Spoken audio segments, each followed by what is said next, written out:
Welcome back. ఇవాల్టి headline షోలో participate చేయడానికి విశ్వేశ్వరరెడ్డి గారు ఎమ్మెల్యే వైఎస్ఆర్సీపీ కర్నూలు నుంచి లైవ్లో సిద్ధంగా ఉన్నారు. రఘునాథ్ బాబు గారు ఏపీ బీజేపీ నేత గుంటూరు నుంచి కూడా లైవ్లో సిద్ధంగా ఉన్నారు. ఇక మహేష్ గారు టీ కాంగ్రెస్ నేత స్టూడియోకి రావడం జరిగింది. అలాగే రంగారెడ్డి జిల్లా టీఆర్ఎస్ అధ్యక్షుడు నాగేందర్ గౌడ్ గారు కూడా స్టూడియోకి రావడం జరిగింది. ముందుగా విశ్వేశ్వరరెడ్డి గారి దగ్గరికి వెళ్దాం. ఆయన కర్నూలులో ఉన్నారు. ఇవాళ వైఎస్ జగన్ దీక్ష ప్రారంభిస్తున్నారు. 3 రోజుల పాటు ఆయన ఆమరణ దీక్ష చేస్తున్నారు. 3 రోజుల పాటు ఈ నిరాహార దీక్ష చేపడుతున్నారు. ఈ ప్రాజెక్టులకు సంబంధించి కృష్ణానదిలో అక్రమంగా నిర్మిస్తున్నారు. ఈ ప్రాజెక్టులు తెలంగాణ ప్రభుత్వం 2 ప్రాజెక్టులకు సంకల్పించింది. ఈ సంకల్పించిన ప్రాజెక్టుల కారణంగా ఏపీలో చాలా ప్రాంతాలు నీటి కొరతను ఎదుర్కొనున్నాయని ఆందోళన వ్యక్తం చేస్తూ, అలాగే ఈ ప్రాజెక్టులకు వ్యతిరేకంగా ఏపీ ప్రభుత్వం సరైన రీతిలో స్పందించట్లేదని చెప్పి ఈ దీక్ష చేయడం జరుగుతుంది. మొత్తం మీదకి ఇవాళ నుంచి 3 రోజుల పాటు దీక్ష చేపడుతున్నారు. కర్నూలు నుంచి విశ్వేశ్వరరెడ్డి గారు లైవ్లో సిద్ధంగా ఉన్నారు. విశ్వేశ్వరరెడ్డి గారు, ఈ దీక్షకి సంబంధించి మీరు ఏ కీలక అంశాలని ప్రజల ముందుకు తీసుకురాబోతున్నారు? ప్రజలను ఏ విధంగా సమాయత్తం చేయబోతున్నారు ఈ దీక్ష సందర్భంగా? ప్రధానంగా ఇప్పటికే కృష్ణా నది ఆధారంగా నిర్మించబడినటువంటి ప్రాజెక్టులు, వాటి ఆయకట్టు తీవ్రమైనటువంటి ఇబ్బందులను ఎదుర్కొంటా ఉన్నాయి. కృష్ణానదిలో ఈరోజు ఆయకట్టుకు అవసరమైనటువంటి నీటి లభ్యత ఇవన్నీ కూడా ఈరోజు సమస్యగా మారిపోయింది. ముఖ్యంగా ఎగువ రాష్ట్రాల్లో ప్రాజెక్టులు అక్రమంగా నిర్మాణం కావడం, దాంతోపాటు ఆల్మట్టి లాంటి ప్రాజెక్టులు వీటన్నిటి నిర్మాణం తర్వాత ఈరోజు కృష్ణానది నుండి ఈరోజు ఆయకట్టుకు చాలా ఆలస్యంగా డెల్టా ప్రాంతాలకు వీటన్నిటికీ నీరు అందుతున్న పరిస్థితి ఉంది. అదేవిధంగా రాయలసీమ అత్యంత వెనుకబడిన ప్రాంతానికి సంబంధించినటువంటి మిగులు జలాల ఆధారంగా నిర్మిస్తున్నటువంటి హంద్రీనివా కానీ, గాలేరు నగర్ కానీ, తెలుగు గంగ, అదేవిధంగా కేసీ కెనాల్ అసిస్టెన్స్ పథకం కానీ, అదేవిధంగా మిగులు జలాల ఆధారంగా తెలంగాణలో కూడా ప్రాజెక్ట్స్ ఇప్పటికే నిర్మాణమై వాళ్ళు కూడా లబ్ధి పొందుతూ ఉన్నారు. ఇవన్నీ కూడా సమస్యగా మారబోతున్నాయి. ఏకపక్షంగా తెలంగాణ ప్రభుత్వం అక్రమంగా నిర్వహిస్తున్నటువంటి ఈ పాలమూరు రంగారెడ్డి ప్రాజెక్టు కానీ, డిండి ప్రాజెక్టు కానీ, వీటి వల్ల దాదాపు 120 టీఎంసీల నీటిని ఈరోజు దాదాపు 820 అడుగుల లోపుగానే వీళ్ళు తీసుకోవడం ప్రారంభిస్తే మొత్తంగా కృష్ణా పైన ఆధారపడిన ప్రాజెక్ట్ అన్ని తీవ్రమైనటువంటి సమస్యగా మారబోతున్నాయి. రాబోయే కాలంలో కరువు, దుర్భిక్షం అనేటువంటిది ఇంకా మామూలు అయ్యేటువంటి పరిస్థితి ఉంది. ఈ పరిస్థితుల్లో రాష్ట్ర ప్రభుత్వం అవసరమైనటువంటి ఒత్తిడి కేంద్రం పైన తేవడంలో కానీ, లేకపోతే కృష్ణా బోర్డు మేనేజ్మెంట్ వాళ్ళ దృష్టి తీసుకోవడంలో కానీ అన్నింటిలో కూడా తీవ్రమైన నిర్లక్ష్యాన్ని ప్రదర్శించింది. ఇంత దారుణం జరుగుతూ ఉన్నా కూడా ఈరోజు చంద్రబాబు నాయుడు గారి ప్రభుత్వం సరైనటువంటి రీతిలో స్పందించలేదు. కాబట్టి వీటికి సంబంధించి గత జూన్లోనే ఈ ప్రాజెక్ట్స్కి సంబంధించి శంకుస్థాపనలు జరిగాయి. అదేవిధంగా అడ్మినిస్ట్రేటివ్ శాంక్షన్స్ ఇచ్చారు, టెండర్స్ ఖరారు చేశారు, ఈ బడ్జెట్లో డబ్బులు కూడా కేటాయించారు. అయినా సరే చంద్రబాబు నాయుడు గారు సరైనటువంటి రీతిలో ఆయన స్పందించలేదు. అందుకనే దీనికి నిరసనగానే ఈరోజు రాష్ట్ర ప్రభుత్వంపై ఒత్తిడి తెచ్చి ఆంధ్ర రాష్ట్ర ప్రయోజనాలు కాపాడుకోవడానికే జగన్ గారు 3 రోజుల పాటు దీక్ష చేపడతా ఉన్నారు. ఈ దీక్ష పట్ల ప్రజల్లో సంపూర్ణమైనటువంటి మద్దతు అన్ని వర్గాల నుంచి కూడా వ్యక్తమవుతోంది. ఈరోజు ఆంధ్ర రాష్ట్ర ప్రయోజనాలను కాపాడుకోవాల్సినటువంటి అవసరం చాలా ప్రాధాన్యత సంతరించుకుంది. ముఖ్యంగా తీవ్రమైనటువంటి కరువును ఎదుర్కొన్నారు ప్రజలు. విశ్వేశ్వరరెడ్డి గారు, ఈ ఆంధ్రప్రదేశ్ ప్రయోజనాలకు సంబంధించి ఈ ప్రాజెక్టుల కారణంగా భంగం ఏర్పడుతుంది. రైతులకు కానీ ఇతరత్ర తాగునీటి ఆధారంగా ఉన్న చాలా గ్రామాల పరిస్థితి కూడా అస్తవ్యస్తంగా తయారవుతుందో ఒక రకమైన ఆందోళన మీరు వ్యక్తం చేస్తున్నారు.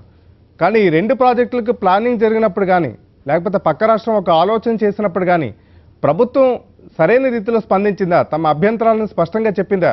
లేకపోతే చర్చల కోసం ప్రయత్నాలు ప్రారంభించిందా? ఒక సానుకూల వాతావరణం తీసుకొచ్చి ఆంధ్రప్రదేశ్ ప్రజల ప్రయోజనాలను పరిరక్షిస్తున్నాం మేము అని చెప్పి ఒక గట్టి సంకేతం ఇవ్వగలిగిందా లేదా?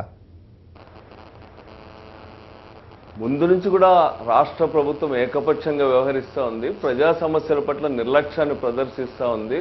ముఖ్యంగా ఇది గత 2015 జూన్ 10, 11, 12 తేదీల్లోనే ఈ శంకుస్థాపనలు కానీ, ఈ యొక్క అడ్మినిస్ట్రేటివ్ శాంక్షన్స్ కానీ ఇవన్నీ కూడా వచ్చారు. స్వయంగా చంద్రశేఖరరావు గారే సీఎం గారు వచ్చి వీటన్నిటికీ శంకుస్థాపన చేశాడు. 1 ఇయర్ దాటుతా ఉన్నా కూడా ఏమాత్రం కూడా ఇంత ప్రాధాన్యత కలిగిన వాటిపైన స్పందించలేదు. ఈరోజు ప్రజలందరూ కూడా అనుమానిస్తున్నారు. ముఖ్యంగా రాష్ట్ర ప్రభుత్వం తెలంగాణతో ఒత్తిడి తేవడంలో కానీ, కేంద్రం తేవడంలో కానీ చాలా భయపడతా ఉన్నట్టుగా కనిపిస్తూ ఉంది. ముఖ్యంగా ఓటుకు నోటు కేసు తర్వాత చంద్రబాబు నాయుడు గారు గట్టిగా మాట్లాడడానికే భయపడుతున్నటువంటి పరిస్థితి ఉంది. అందుకనే ప్రజలకు దీనిపైన స్ట్రగుల్ చేయడం మినహా మరో మార్గం లేదు. Right. ఈరోజు చంద్రబాబు నాయుడు గారు ఈ విషయంలోనే కాకుండా అన్ని విషయాల్లో, ప్రత్యేక హోదా విషయంలో, విభజన అంశాల్లో ఏకపక్షంగా పోతా ఉన్నాడు. ప్రభుత్వాలపైన ఒత్తిడి తేవడంలో విఫలమైతా ఉన్నాడు. కాబట్టి ఈ స్ట్రగుల్ చేయాల్సి వస్తుంది. ఓకే ఓకే రఘునాథ్ బాబు గారు.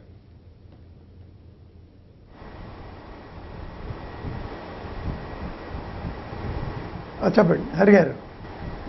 ఈ వాటర్ అవైలబిలిటీ ఉన్నప్పుడు కృష్ణానదిలో పరిస్థితిని మనం తీసుకుంటే గడిచిన 16 సంవత్సరాల చరిత్రను ఒకసారి చూస్తే 4 ఏళ్లకు ఒకసారి ఈ అందుబాటులోకి వాటర్ రావడం జరుగుతుంది. అంటే ఇప్పటి వరకు నికర జలాల మీద కట్టిన ప్రాజెక్టులకు సరిపడా నీరు 4 ఏళ్లకు ఒకసారి మాత్రం వస్తుంది. కానీ ప్రస్తుతం ఉన్న పరిస్థితిలో 3 ఏళ్ల పాటు కరువు కటకాలు ఎదుర్కోవాల్సిన పరిస్థితి. ఇలాంటి విషమ పరిస్థితులు ఉన్న పరిస్థితుల్లో మరొక 2 ప్రాజెక్టులను ఎగువన కట్టడం అనేది ఒక రకంగా పెద్ద ఎత్తున దెబ్బని రైతాంగం భావిస్తుంది. ఈ సమస్యకు సంబంధించి బీజేపీ ఏదైనా ఆలోచన చేసిందంటారా, లేకపోతే 2 రాష్ట్రాల మధ్య సయోధ్య కుదిర్చే ఒక ప్రయత్నం కావచ్చు, లేకపోతే ఈ దిగువ ప్రాంతాల రైతుల ప్రయోజనాలను కాపాడే ప్రయత్నం కావచ్చు. ఇప్పటివరకు బోర్డులు ఏర్పాటు చేయలేదని ఒక విమర్శ కూడా మీరు ఎదుర్కొంటున్నారు.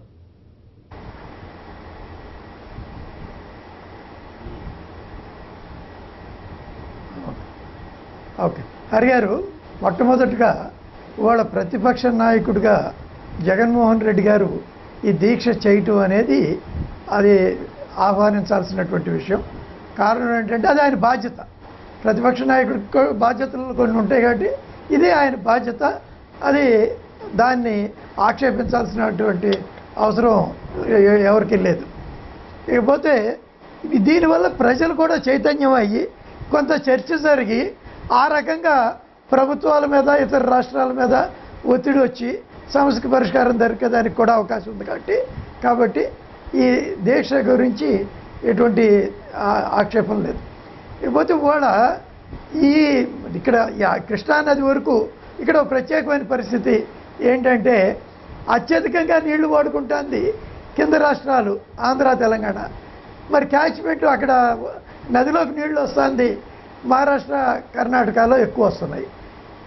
ఇక్కడ మనకి సొంత మన ఓన్ ఈ వాటర్ ఎక్కువగా లేవు కాబట్టి పైనుంచి వచ్చే వాటర్ మీద డిపెండ్ అవ్వాలి. ఇప్పుడు లేటెస్ట్గా ఇచ్చినటువంటి ఈ ట్రిబ్యునల్ దీని ప్రకారం 65% డిపెండబిలిటీ అని అన్నారు. 65% డిపెండబిలిటీ అంటే 100 సంవత్సరాలు 65 సంవత్సరాలు అంటే 35 సంవత్సరాలు గ్యారంటీగా ఇప్పుడు వాళ్ళు ఎక్స్పెక్ట్ చేసిన దానికన్నా తక్కువ వస్తాయి. కాబట్టి 35 అంటే 1/3 ప్రతి 3 సంవత్సరాల్లో 1 సంవత్సరం ఎట్టి పరిస్థితుల్లో అనుకున్నన్ని నీళ్లు రావు. కాబట్టి దాదాపుగా ఈ పైనుంచి ఆ పడిన వాళ్ళ కోటా ప్రకారం వాళ్ళు వాడేసుకుంటారు.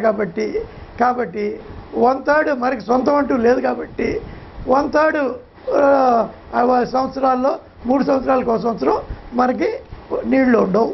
ఇకపోతే అనాథరైజ్డ్ యూటిలైజేషన్ పైన యూటిలైజేషన్ చెబుతున్న ఒకటి ఈ లిఫ్ట్ల ద్వారా ఎక్కడికక్కడ ఈ పంపుల ద్వారా అనాథరైజ్డ్ వాడుకోవటం వల్ల కూడా కిందకి రావట్ల. దానికి తోడు ఈ గ్లోబల్ వార్మింగ్ ఇంకోటి వీటి వల్ల ఈ ఎక్స్పెక్ట్ చేసినటువంటి ఈ నీళ్లు అయ్యి రావట్లేదు. కాబట్టి ఇంకొక 1/3 ఆఫ్ ద ఇయర్స్లో కూడా ఆ నీళ్లు రావట్ల. అంటే అల్టిమేట్గా 2/3 టైంలో మనకి నీళ్లు రావట్ల. వరస్ట్ సఫర్ అయ్యేది ఎవరు? రాయలసీమ. ఇప్పుడు కనీసం ఈ పోలవరం వల్ల ఈ కృష్ణా డెల్టా ఎట్లాగో సర్వైవ్ అవుతుంది. వచ్చిన కాసిన కూర్చుని నీళ్లు నాగార్జున సాగర్ ఏదో పర్వాలా 3 ఏళ్ళకి 2 ఏళ్ళు నడుస్తుంది. కానీ ఆంధ్రీనేవా, గాలేరు నగరి ఇలాంటి ప్రాజెక్టులు ఎప్పుడో ఎన్టీ రామారావు గారి సమయంలో టైంలో మొదలుపెట్టినవి ఇప్పటికీ పూర్తి కాలేదు. వాటికి భవిష్యత్తులో పూర్తయినా కానీ నీళ్లు ఉండని ప్రమాదం. కాబట్టి ఈ ముఖ్యంగా ఈ కృష్ణా నది బేసిన్ని ఇది ఒక రోల్ మోడల్ తీసుకుని అన్ని రాష్ట్రాలని కూర్చోబెట్టి కేంద్రం అవసరమైతే అధికారాలు కేంద్రానికి దారాదత్తం చేయాల్సిన పరిస్థితి వచ్చింది. ఇవాళ ఈ నీటి యాజమాన్యం రాష్ట్రాల సబ్జెక్టు, వాళ్ళ హక్కు. కానీ ఈ ఉన్న ప్రత్యేకమైన పరిస్థితుల్లో ముఖ్యంగా కృష్ణా జిల్లా ఈ పరిస్థితి గోదావరి మీద లేదు ఇంతగా. కాబట్టి అది చేయాల్సిన అవసరం ఎంతైనా. రఘునాథ్ బాబు గారు, మీరు ఒక కీలకమైన పాయింట్, నీటి వనరుల యాజమాన్య హక్కు అనేది రాష్ట్రాలకు సంబంధించిన అంశం. కాకపోతే ఇవాళ కేంద్రానికి ధారాదత్తం చేయాల్సిన పరిస్థితి ఏర్పడిందని ఒక కీలకమైన పాయింట్ రైట్ చేశారు. ఈ యాజమాన్యాల నిర్వహణకు సంబంధించి ఎవరి ప్రయోజనాలకు ఇంకొకరు భంగం కలగకుండా గట్టిగా అడగాల్సిన పరిస్థితి, గట్టిగా చర్చించాల్సిన పరిస్థితి, ఇద్దరు కూర్చుని ఒక పరిష్కారాన్ని కనుక్కోవాల్సిన పరిస్థితి. కానీ ఆ వెసులుబాటు కానీ, ఆ ధోరణి కానీ, ఆ పద్ధతి కానీ ఇక్కడ కనిపించట్లేదు.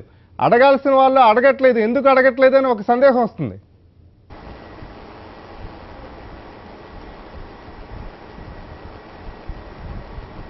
ఇవాళ జగన్మోహన్ రెడ్డి గారి దీక్షతో కూడా అటువంటి దిశగా ఆలోచన మొదలైతే కూడా చాలా సంతోషం అని నేను చెప్తున్నా. అందుకే నేను ముందే చెప్పాను, దీక్షను స్వాగతిస్తున్నాం, దాన్ని ఏమి ఆక్షేపించడంలా వ్యక్తిగతంగా నేనైనా అది న్యాయం కూడా. కాబట్టి ఒక చర్చ సరికి ఈ ఇంపార్టెన్స్ అర్థం కావాలి. ఇప్పుడు మామూలు వాళ్ళకి ఏం అర్థం కావు కాబట్టి అది రైట్. మహేష్ గారు, తెలంగాణకు న్యాయంగా దక్కాల్సిన 1300 టీఎంసీలు కృష్ణా గోదావరి కలుపుకుంటే దక్కాల్సిన మాట దక్కాల్సిందే. దాంట్లో తెలంగాణ పౌరుడిగా ఎవరు దాన్ని వ్యతిరేకించేది లేదు. న్యాయబద్ధంగా దక్కాల్సిన వాటాల విషయంలో కింద వాళ్ళు ఎవరైనా అబ్జెక్ట్ చేసినా సరే తనను పట్టించుకోవాల్సిన అవసరం లేదు. న్యాయబద్ధంగానే జలాలను తరలిస్తున్నారు. అయితే ఇప్పుడు ఉన్న సమస్యల్లో తెలంగాణలో ఇదే మహబూబ్నగర్ జిల్లాలో వీళ్ళు కడుతున్న పాలమూరు అంటే శంకుస్థాపన చేసిన పాలమూరు ఎత్తిపోతలు గతంలో పర్మిషన్లు ఇచ్చారు. ఎట్లా ఇచ్చిండ్రు? గతంలో జూరాల సోర్స్గా పర్మిషన్లు ఇచ్చారు. ఇవాళ ఏం చేసినాం మనం? నాగార్జున సాగర్ సోర్స్గా మనం పాలమూరు ఎత్తిపోతల సోర్స్గా కట్టాలని ఒక నిర్ణయం తీసుకున్నాము. ఈ నిర్ణయం సబవా కాదా అని అంటే, రెండు రాష్ట్రాల కింద రాష్ట్రం ఖచ్చితంగా ఎగువ రాష్ట్రాల్లో ప్రాజెక్టుల నిర్మాణం జరుగుతున్నప్పుడు కింద రాష్ట్రాలు మా ప్రయోజనాలకు ఏమాత్రం భంగం వాటిల్తాయి అనే దాని మీద కొంత ఆందోళన ఉంటుంది. దాంట్లో ఇది అవ్వాల్సిన అవసరం లేదు. ఎందుకంటే పైన బాబ్లీ ప్రాజెక్టు లాంటి పెద్ద ప్రాజెక్టులు మహారాష్ట్ర కట్టినా మనం ఆందోళన పడుతున్నాం, పైన కర్ణాటక కట్టినా మనం ఆందోళన పడుతున్నాం. మన కింద ఉన్న వాళ్ళకు కూడా సహజంగా అదే రకమైన ఆందోళన ఉంటుంది. దాన్ని మనం తప్పుపట్టాల్సిన అవసరం లేదు. కానీ మనం ఇచ్చుకోవాల్సిన క్లారిటీ విషయంలో ఇక్కడ రాష్ట్ర ప్రభుత్వం విఫలమైందని నేను అంటున్నా. రెండోది, అక్కడ ప్రాంత ప్రయోజనాల అక్కడ రైతుల ప్రయోజనాలు కాపాడటంలో అక్కడ రాష్ట్ర ప్రభుత్వం కూడా విఫలమైంది. ఇప్పుడు ఈయన ఇంటికి వచ్చి ఆయన బిర్యానీ తినొచ్చు, ఆయన ఇంటికి పోయి ఈయన చేపల కూర చేపల పులుసు తినొచ్చు, గోంగూర పచ్చట్లు తినొచ్చు, ఈయన యజ్ఞాలకు ఆయన రావచ్చు, ఆయన శంకుస్థాపనలకు ఈయన పోవచ్చు. కానీ ఇంత పెద్ద ఎత్తున వ్యవసాయము, రైతులు, సాగునీరు, తాగునీటి అవసరాల ముడిపడి ఉన్నటువంటి ప్రాజెక్టుల విషయంలో ఇద్దరు ఎందుకు కూర్చొని చర్చించుకోవట్లేదు అనేది ఇప్పుడు ప్రజలందరూ తెలంగాణ ప్రజల్లో కూడా ఉన్నటువంటి సమస్య. దీనికి రెండు కారణాలు కనబడుతున్నాయి. ఒకటి, చంద్రబాబుకు కేసీఆర్ని అడిగే దమ్ము ధైర్యం పోయింది ఓటుకు నోటు కేసు విషయంలో, ఖచ్చితంగా పక్కాగా మనం చెప్పాలి. రెండోది, కేసీఆర్కి ఏంటంటే దీన్ని ఆంధ్రాలో ఈ ఇష్యూ మీద ఎవరైనా గొడవ చేస్తే చూడ ఆంధ్రాలో గొడవ చేస్తున్నారు, మనం అందరం ఐక్యంగా ఉండాలి, ఇంకో 4 మంది ఎమ్మెల్యేలను కలుపుకోవచ్చు, సెంటిమెంట్తో ఇంకో 4 కాలాల పాటు పబ్బం గడపవచ్చు అనే కార్యక్రమం ఇక్కడ ఉంది. ఈ రెండు కుట్రలు, రాజకీయ కుట్రల నేపథ్యంలో ఇలా పాలమూరు రంగారెడ్డి ముందుకు వచ్చింది. ఇదే నీకు ఈ తెలంగాణ రైతులకు, పాలమూరు జిల్లా రైతులకు మీరు సాగునీరు అందించాలన్న చిత్తశుద్ధి కనుక ఉంటే అక్కడ కల్వకుర్తి ఉంది, మిగతా పెండింగ్ ప్రాజెక్టులు చాలా ఉన్నాయి.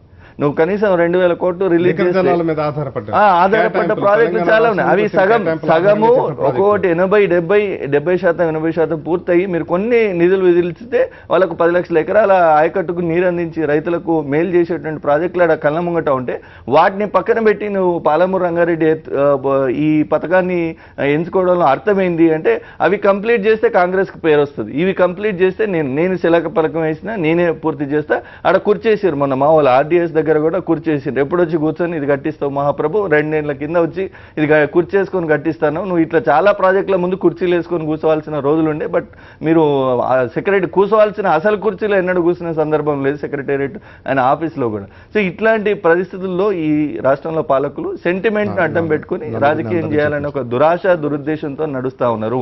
జగన్ మోహన్ రెడ్డి ఈరోజు చేసే దీక్షలో దానికన్నా ముందు ఒక మాట తెలంగాణ ప్రభుత్వం డిపిఆర్ ఇచ్చింటే ఎక్కడ వాటర్ ఎంత వాడుతున్నామనే డిపిఆర్లు కనుక డీటెయిల్ ప్రాజెక్ట్ రిపోర్ట్ కనుక ఇచ్చింటే ఆంధ్ర ప్రభుత్వానికి ఇచ్చినా లేదంటే కేంద్రానికి ఇచ్చినా లేదంటే పబ్లిక్ ఓపెన్గా రిలీజ్ చేసినా కూడా ఇంత అవసరం లేదు, ఇంత రాద్ధాంతం అవసరం లేనటువంటి పరిస్థితి. సహజంగా కింద ఉన్న వాళ్ళు ఆందోళనలో ఉంటారు. ఆందోళనలో అసలు కూర్చొని మాట్లాడాల్సిన బాబు ప్రభుత్వం వైఫల్యం అవుతుంది కాబట్టి అక్కడ ప్రతిపక్ష నాయకుడు ఒక దీక్షతోని కూర్చున్నాడు. అక్కడ ప్రజల తరఫున కొట్లాడాల్సిన బాధ్యత ఆయన మీద ఉంది ప్రతిపక్ష నాయకుడిగా, దాన్ని ఎవరు కాదనేది లేదు. కానీ ఇక్కడ అదేమి ఆ తెలంగాణ ప్రజల మీద యుద్ధం కాదు, కాదు. ఇక్కడ ఒక సీరియస్గా ఒక మాట గమనించాలి. తెలంగాణ నుంచి కేసీఆర్ గారు కానీ, కేటీఆర్ గారు కానీ, మంత్రులు హరీష్ రావు గారు కానీ, కన్సర్న్డ్ వాటర్ మినిస్టర్ కాబట్టి, ఇరిగేషన్ మినిస్టర్ కాబట్టి, వీళ్ళు ఒక ప్రచారం ఏం చేస్తున్నారంటే జగన్ ఆ తెలంగాణ మీద యుద్ధం ప్రకటించి, తెలంగాణ మీద యుద్ధం కాదు, అక్కడ సోయలేని ప్రభుత్వం నడుస్తూ ఉంది ఆంధ్రప్రదేశ్లో, వాళ్ళను మీరు నిద్రలేసి ఏమైనా పోరాడితే మన ప్రయోజనాలు కాపాడుతామని వాళ్లకు ములుగట్టబడి పొడిచడానికి ఈ దీక్ష. దీన్ని ఇక్కడ తెలంగాణలో వీళ్ళ సెంటిమెంట్ రాజకీయాలు, వీళ్ళ పబ్బం గడుపుకోవడానికి ఎట్ట వాడుకుంటున్నారు. ఇది తెలంగాణ మీద యుద్ధం, తెలంగాణలో అభివృద్ధి అడ్డుకుంటున్నారు అంటే వీళ్ళ పబ్బం కోసమే ఎవరినైనా ఏ రకంగానైనా సెంటిమెంట్ కోసం వాడుకుంటారు. చెప్పండి. ఇప్పుడు పాలమూరు రంగారెడ్డి కొత్తగా స్థాపించింది, కొత్త చేసిన ప్రాజెక్టు కాదు. ఫస్ట్ పాయింట్, రాజశేఖర రెడ్డి గారు ముఖ్యమంత్రి ఉన్న టైంలో కూడా ఈ ప్రాజెక్టు కొరకు నిధులు కేటాయించిండు, సర్వేలు జరిగింది.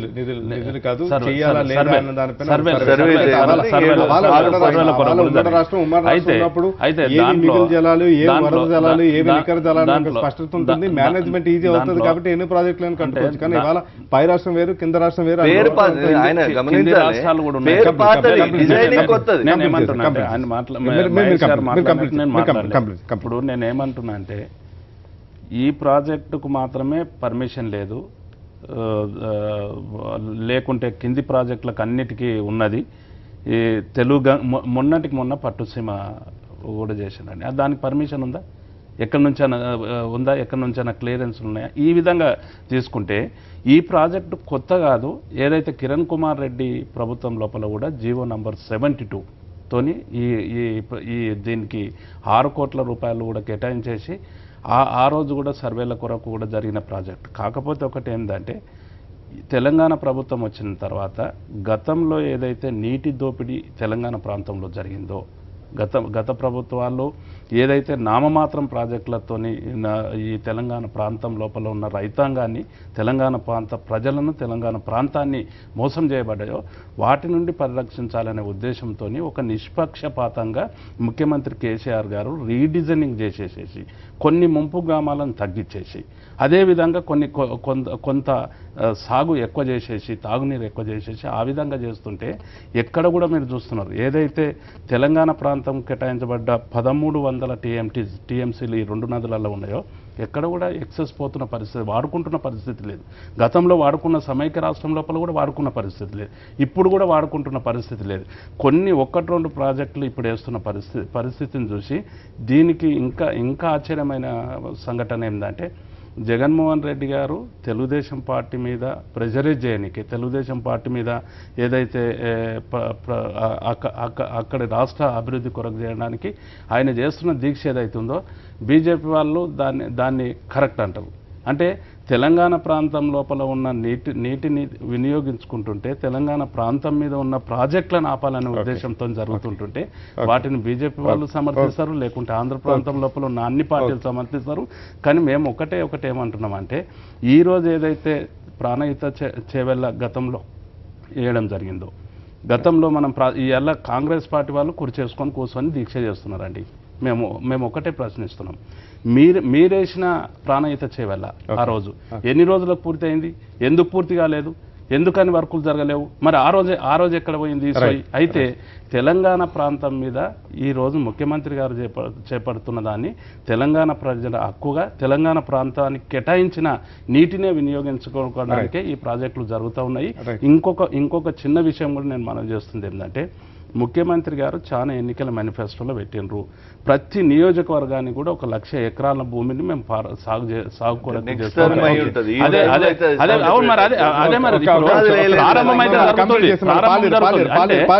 నేను ఇంకొక చిన్న విషయం దీంట్లో ఏంటంటే power point project Congress party వాళ్ళు దెంకపోయినారు, దాని మీద చర్చ చేయడానికి లేరు. మహేష్ గారు మీరు చర్చ చేయడానికి లేరు, మీరు మాట్లాడుతున్న దాంట్లో చర్చ చేయడానికి కూడా మీరు ఆ రోజు ఎక్కడ లేరు. ఆ విధంగా తెలుగుదేశం పార్టీ కాంగ్రెస్ పార్టీ పారిపోయిన పరిస్థితి. సమయం తక్కువ ఉంది. విశ్వేశ్వరరెడ్డి గారు ఇందా నాగేంద్ర గౌడ్ గారు చెప్పిన మాటలు విన్నారు. ఈ తెలంగాణకి కేటాయించిన 1100 టీఎంసీల నీటిని వాడుకునే ప్రక్రియలో భాగమేనని చెప్పి ఒక అభిప్రాయం వ్యక్తం చేస్తున్నారు. కానీ దీన్ని కేసు బై కేసు చూడాల్సి ఉంటుందా అనుకుంటా. ఒక్కొక్క ప్రాజెక్టుకి ఎంత కేటాయింపులు, ఎంత జరిగింది, ఎన్ని వాడుకునే అవకాశం ఉంది, ఇది కేసు బై కేసు చూడాలనుకుంటా. ఈరోజు బ్రిజేష్ ట్రిబ్యునల్ దీనికి సంబంధించిన వాటిలో సుప్రీంకోర్టు వాదనలో కూడా తెలంగాణ ప్రభుత్వం వాళ్ళ అడ్వకేట్ ద్వారా చెప్పింది ఏమంటే 150 టీఎంసీల లభ్యత ఉంటే K7 కింద శ్రీశైలం, నాగార్జున సాగర్ వీటిలో దాదాపు 580 టీఎంసీల నీటి వినియోగం ఉంది. ఇది చాలా తీవ్రమైన సమస్యగా ఉంది. తీవ్రమైన నీటి కొరత ఉంది. కింది రాష్ట్రాలు తీవ్ర ఇబ్బందులు ఎదుర్కొంటున్నాయి, 2 తెలుగు రాష్ట్రాలు అని చెప్పి సుప్రీంకోర్టులో వాదిస్తా ఉన్నారు తెలంగాణ ప్రభుత్వం కూడా. అందుకనే ఈరోజు కృష్ణా నదికి సంబంధించి తీవ్రమైనటువంటి నీటి సమస్య ఉంది. ఈ సమస్యలో తెలంగాణ వాళ్ళు ఒకవేళ ప్రాజెక్ట్స్ కట్టుకోవాలనుకున్నా విభజన తర్వాత అనేక సమస్యలు వచ్చినాయి. విభజన చట్టంలో స్పష్టంగా ఉంది దీనికి సంబంధించి సిడబ్ల్యూసి సిఫార్సు ఉండాలా, అదేవిధంగా వాటర్ బోర్డ్స్ ఏర్పాటైనాయి గోదావరి కృష్ణకు, వాటి సిఫార్సులు ఉండాలా, అపెక్స్ కౌన్సిల్ ఆమోదం ఉండాలా. ఇవన్నీ తీసుకొని తగాదా ఘర్షణ లేనటువంటి పద్ధతుల్లో నిర్మించుకుంటే ఎవరు అభ్యంతరం చెప్పాల్సినటువంటి అవసరం లేదు. ఈరోజు ఏకపక్షంగా బడ్జెట్లో కేటాయింపులు చేసి శంకుస్థాపనలు చేసి ముందుకు పోతా ఉంటే తీవ్రమైనటువంటి కింది రాష్ట్రాలకు తీవ్రమైన సమస్యలు వస్తాయి.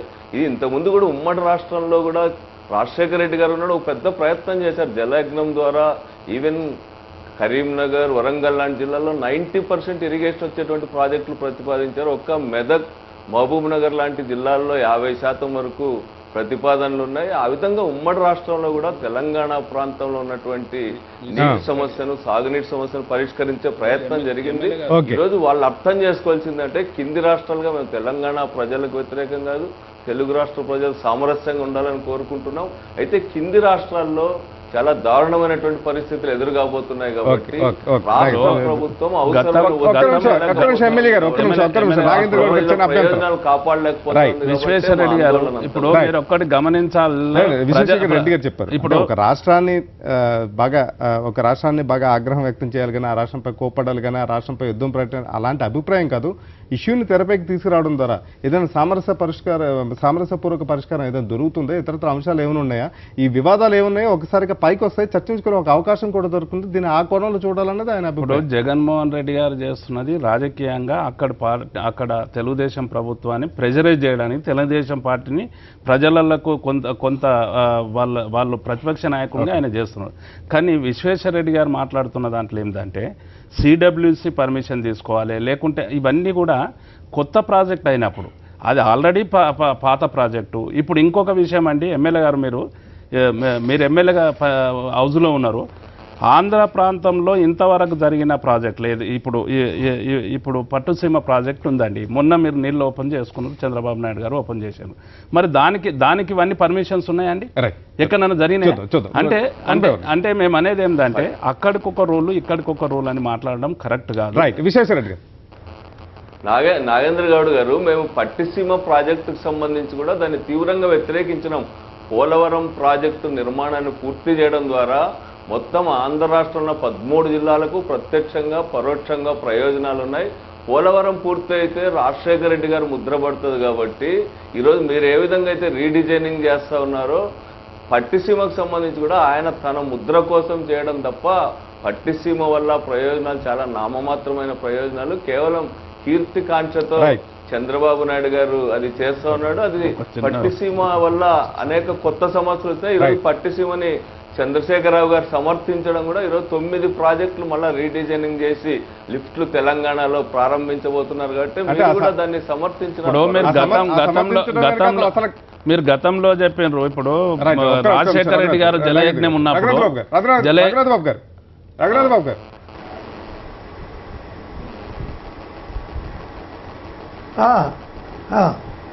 హరి గారు చెప్పండి. ఈ నాగేంద్ర గౌడ్ గారు, హలో నాగేంద్ర గౌడ్ గారు చెప్పండి.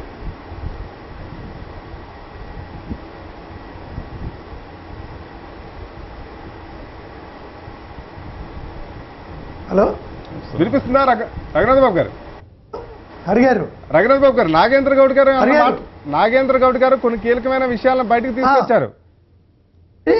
పట్టిసీమ ప్రాజెక్టు ఎవరు పర్మిషన్ తీసుకుని కట్టారు అనే ఒక రకమైన ప్రశ్న వేయటం జరిగింది. ఏమని? పట్టిసీమ ప్రాజెక్ట్ ని ఎవరు పర్మిషన్ తీసుకొని కట్టారు అని అడిగారు ఆయన. ఇప్పుడు పట్టిసీమ అనేది ఓన్లీ అక్కడ నెంబర్ 1 సర్ప్లస్ వాటర్ ఉంది, నెంబర్ 2 అది ఓన్లీ టెంపరీ. రేపు పోలవరం పూర్తి అయిపోతే దీన్ని డిస్మాంటిల్ చేస్తారు. కాబట్టి దానివల్ల ఎవరికి పెద్ద నష్టాలు అభ్యంతరాలు లేవు. కానీ ఈ పాలమూరు రంగారెడ్డి ఈ దిండి ప్రాజెక్టులు ఇప్పుడు ఉన్న అందరినేవా ఆల్రెడీ ఇప్పుడు ఖర్చు పెట్టినట్టుకే వీటికి నీళ్లు లేనప్పుడు ఇప్పుడు నేను ప్రాంతాల వారీగా మాట్లాడట్లా, ఏది తెలంగాణ ఒక మాట ఆంధ్ర ఒక మాట కాదు, ఉన్న కట్టినటువంటి ప్రాజెక్టులకే నీళ్లు లేనప్పుడు కొత్త ప్రాజెక్టులు కట్టుకోవటం ఏ విధమైన సబబు?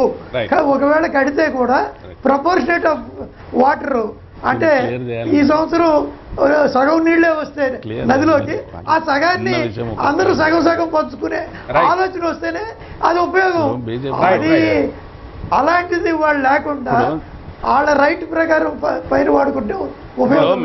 మీద కేంద్రంలో మీరున్నారు, మీరే పరిపాలన చేస్తున్నారు. మరి ఇంత పూర్తి అన్యాయంగా తెలంగాణ ప్రాంతంకు జరిగినప్పుడు, అంతకన్నా ముందు సమైక్య రాష్ట్రం ఉన్నప్పుడు పైన ఏ పర్మిషన్ లేకుండా ఏదైతే కర్ణాటక రాష్ట్రం కానీ మహారాష్ట్ర రాష్ట్రం కానీ అవి నిర్మాణం చేసుకున్నప్పుడు మరి మీరు ఏం చేసిరండి? దాని గురించి ఏం మాట్లాడినారు?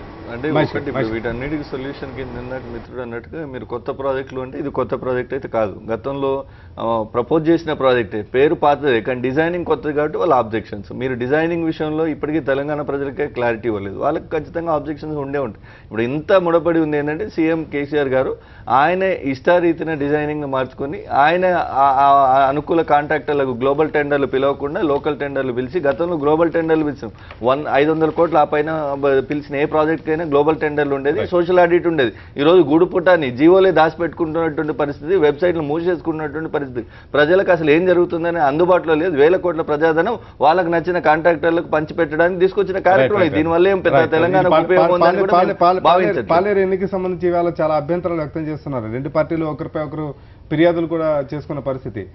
సిపిఎంకి సంబంధించి కొంత రిగ్గింగ్ చేయడానికి ట్రై చేస్తున్నాను ఒక రకమైన అభియోగం కూడా వస్తుంది. మొత్తం పాలేరు ఎన్నికలకు సంబంధించి ఏం జరుగుతుంది ఇవాళ? పాలేరులో నేను దాదాపు 7 రోజులు తిరిగాను, ఉన్న 4 మండలాల్లో తిరిగాను. అవుట్ రైట్గా సిపిఎం ఒక ఆందోళన అయితే ఉంది, ఎందుకంటే వాళ్ళ ఓట్ బ్యాంక్ కూడా కాంగ్రెస్ షిఫ్ట్ అయ్యే అవకాశం ఉంది. ఆయన 6 సంవత్సరాలు పనిచేసిన వ్యక్తి, బయట ప్రపంచానికి పెద్దగా ఎక్స్పోజ్ కాలేదు, కానీ చాలా కీర్తి గడించాల్సి ఉంది, చాలా తెలంగాణ ప్రజల్లో ఇంకా మన్నలు పొందాల్సింది ఉంది. అక్కడ పోయి చూస్తే ప్రజలకు ఇంటింటికి సీసీ రోడ్ ఇచ్చి అన్ని రకాలటువంటి సాగునీటి అవసరాలు కానీ, మురుగునీటి అవసరాలు కానీ, డ్రైనేజ్ వ్యవస్థ కానీ చాలా పటిష్టంగా చేసింది. ఖమ్మం రూరల్ కానీ, కుసుమంచి, తిరుమల ఇక్కడ నేలకొండపల్లి ఈ 4 మండలాలలో కూడా చాలా అభివృద్ధి చేసి ఉన్నాడు.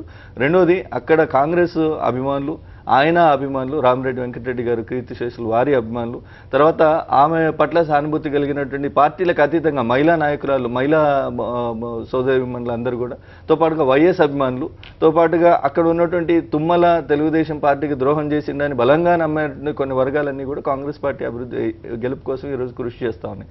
మీరు నమ్మరు, శ్రీహరి గారు 1000 కోట్ల రూపాయలు ఇక్కడ కనీసం 50 కోట్ల రూపాయలు వాళ్ళ టార్గెట్ అని వినబడతా ఉంది. ఇంటింటికి 3000 పంచడానికి ఒక 100 ఓట్లకు ఒక మనిషిని ఎంగేజ్ చేసినట్టుగా కూడా మాకు సమాచారం ఉంది. టీఆర్ఎస్ పార్టీ మాకు ఇంత ప్రజాదరణ ఉంది, ఆయన ప్రజాదరణ ఉన్న నాయకుడు అనుకున్నటువంటి వ్యక్తికి ఇవి ఎందుకు అవసరం పడుతున్నాయి అంటే, ఆడ మీరు ఇంకోటి కూడా గమనించాలి. ఇన్ని రోజులు ఏడన్నా ఎన్నిక జరిగితే అయితే హరీష్ రావు గారు ఇన్ఛార్జో లేదంటే కేటీఆర్ గారు ఇన్ఛార్జో ఉంటారు. పాలేరులో కేటీఆర్ గారు ఇన్ఛార్జ్ అని చెప్పిన తర్వాత కూడా హరీష్ రావు గారు ప్రచారంలోకి రావాల్సి వచ్చిందంటే వాళ్ళకు ఈపులు దడుస్తున్నాయి అనేది వాస్తవం. అంటే ఇప్పుడు పాలేరు ఎన్నిక అనేది, ఉప ఎన్నిక అనేది టీఆర్ఎస్ పార్టీ కొత్త కాదండి. అన్ని ఉప ఎన్నికల్లో కూడా గతం నుంచి కూడా, ఉద్యమం నుంచి కూడా ఇప్పటి వరకు కూడా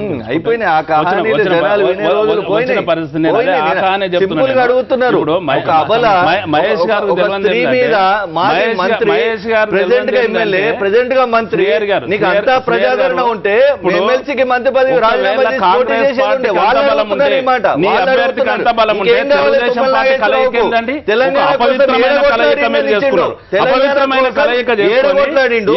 అభివృద్ధి మంత్రిగా ఉన్నప్పుడు ఏం చేసిందని అడుగుతున్నారు ప్రజలు.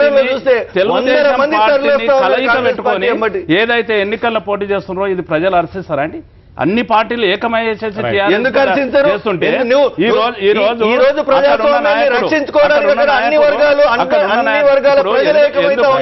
కొద్ది టైంలో చూస్తాం కదా, 19th రోజు చూస్తాం, 19th రోజు మళ్ళీ ఇదే డిబేట్ పోతాం.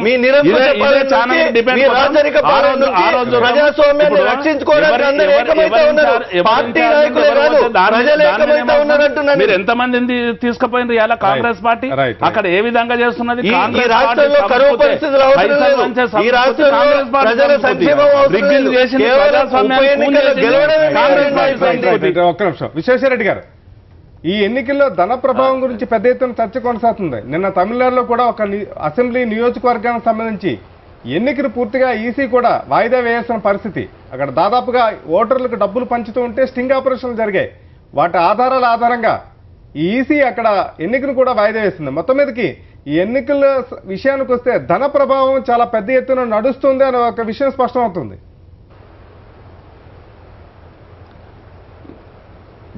డబ్బు ప్రభావాన్ని రాజకీయాల్లో నియంత్రించాల్సినటువంటి అవసరం ఉంది. ఎన్నికల సంస్కరణలు తీసుకురాకపోతే మొత్తం ఎన్నికల వ్యవస్థే ఈరోజు అర్థం లేకుండా పోయేటువంటి అవకాశం ఉంది. రాబోయే కాలంలో ఇదే విధంగా ఎన్నికలు జరిగితే సాధారణ మధ్యతరగతి కుటుంబాలకు సంబంధించినటువంటి వాళ్ళు, నిరంతరం ప్రజల్లో ఉన్నటువంటి వాళ్ళు పోటీ చేసేటువంటి పరిస్థితే ఉంది.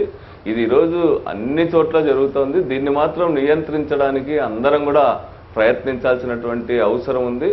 ఈరోజు ప్రజల సేవ చేయడం ద్వారా, ప్రజా సమస్యల పట్ల దృష్టి పెట్టడం ద్వారా ప్రజాభిమానాన్ని పొందాలనే దానికంటే బదులు డబ్బులుంటే ఎలక్షన్స్లో గెలవచ్చు. అందుకనే గవర్నమెంట్స్లో ఉన్నటువంటి వాళ్ళు కూడా డబ్బు సంపాదన పైన, ఈరోజు కిక్ బ్యాక్స్ పైన, వీటిపైన ఆధారపడేటువంటి పరిస్థితి ఉంది. ఇదేమైనా కూడా ప్రజాస్వామ్యానికి అత్యంత ప్రమాదకరమైనటువంటిది.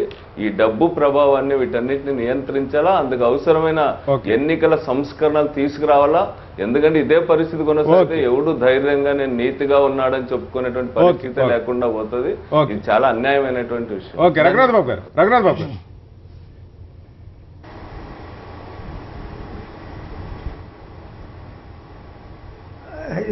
ఇది ఇప్పుడు ఇంత డబ్బు ఖర్చు పెట్టడం ఇది అత్యంత దురదృష్టం. ఇప్పుడు రోజువారీ నియోజకవర్గంలో పనిచేసుకున్నాడికి ఎలక్షన్లు వచ్చేటప్పటికి పోటీ చేసే అర్హత ఉండదు. ఎందుకంటే డబ్బులు లేవు.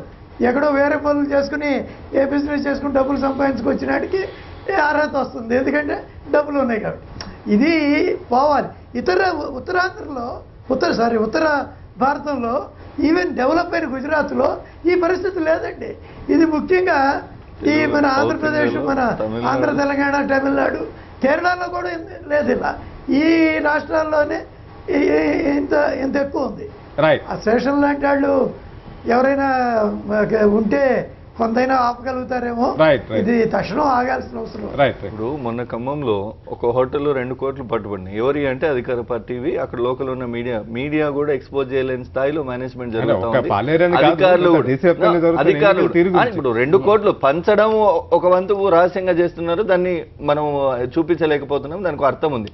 అర్ధరాత్రి 2 కోట్లు హోటల్లో పట్టుబడితే కూడా ఎన్నికల సంఘం బయటకు చెప్పలేని పరిస్థితి. అక్కడ నాయకులు వాళ్ళు ఉంటే, అక్కడ అధికారులు ఉంటే, పోలీసు వాహనాలు డబ్బు తరలింపు కోసం అఫీషియల్ గా వాడుతూ ఉంటే ఏ రకమైన పరిస్థితుల్లో ఉంటుంది. ఒకటి మాత్రం సూటిగా చెప్తా ఉన్నాను ప్రజలకు కూడా, మీ సాక్షి అక్కడ పోటీలు ఉన్నాయి 2. గెలిచేది కాంగ్రెస్, ఓడిపోయేది టీఆర్ఎస్. సిపిఎం గురించి ప్రస్తావన కూడా రావట్లేదు. కేటీఆర్ గారు, మా మంత్రి గారు చాలా క్లియర్ గా చెప్పిండండి. ఒకవేళ ఆడగిట్ట ఓడిపోతే నేను రాజీనామా చేస్తాను. ఏ దేనికి రాజీనామా? ఎమ్మెల్సీకి రాజీనామా చేసి మంత్రి ఓటమికి కారణాలు వెతుకుతున్నారు తప్ప ఓటమిని అంగీకరిస్తున్నారు. మీరు చాలా క్లియర్ గా ముఖ్యమంత్రి గారు చేసిన సంక్షేమ కార్యక్రమాలు ఏదైతే ఉన్నాయో ఆ కార్యక్రమాల్లో రఘునాథ్ బాబు గారికి, మహేష్ గారికి ధన్యవాదాలు. అలాగే నాగేంద్ర గౌడ్ గారికి ధన్యవాదాలు. రేపు హెడ్లైన్ షోలో మళ్ళీ కలుసుకుందాం. Signing off Srihari. తదుపరి తాజా వార్తలతో బులెటిన్ ప్రసారం అవుతుంది.